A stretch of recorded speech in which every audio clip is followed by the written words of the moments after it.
Hello everyone, I hope you're healthy, happy, and safe.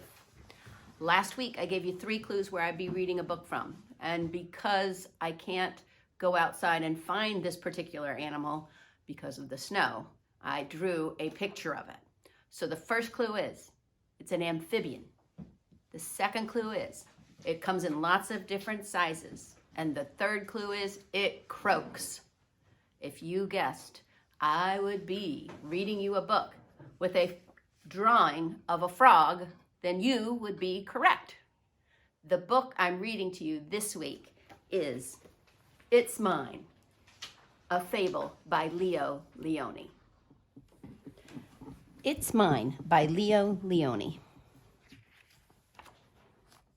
In the middle of Rainbow Pond, there was a small island. Smooth pebbles lined its beaches, and it was covered with ferns and leafy weeds. On the island lived 3 quarrelsome frogs named Milton, Rupert, and Lydia. They quarreled and quibbled from dawn to dusk. "Stay out of the pond," yelled Milton. "The water is mine." "Get off the island," shouted Rupert. "The earth is mine." "The air is mine," screamed Lydia as she leaped to catch a butterfly. And so it went. One day, a large toad appeared before them. "I live on the other side of the island," he said, "but I can hear you shouting, 'It's mine, it's mine, it's mine,' all day long. There is no peace because of your endless bickering. You can't go on like this." With that, the toad slowly turned around and hopped away through the weeds. No sooner had he left than Milton ran off with a large worm. The others hopped after him. "Worms are for everybody," they cried. But Milton croaked defiantly, "Not this one, it's mine."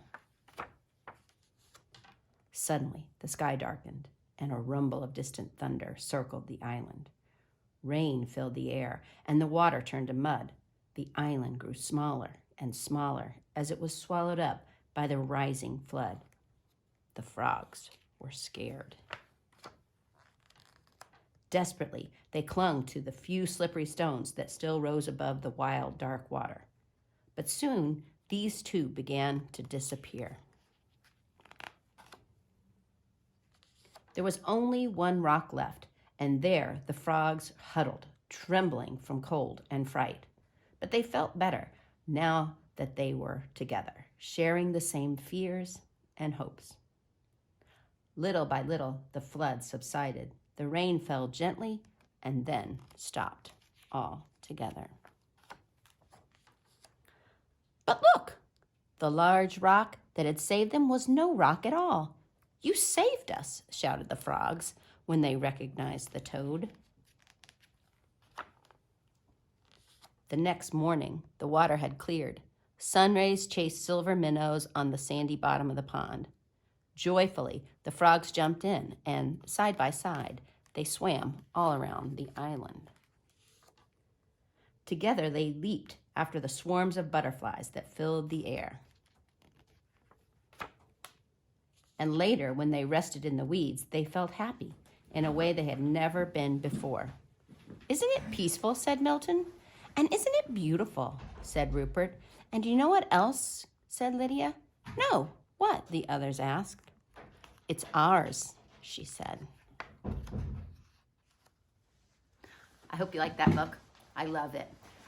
First of all, I absolutely love Lioni's illustrations. I don't know how he can create so many amazing things with paper and scissors. It's amazing.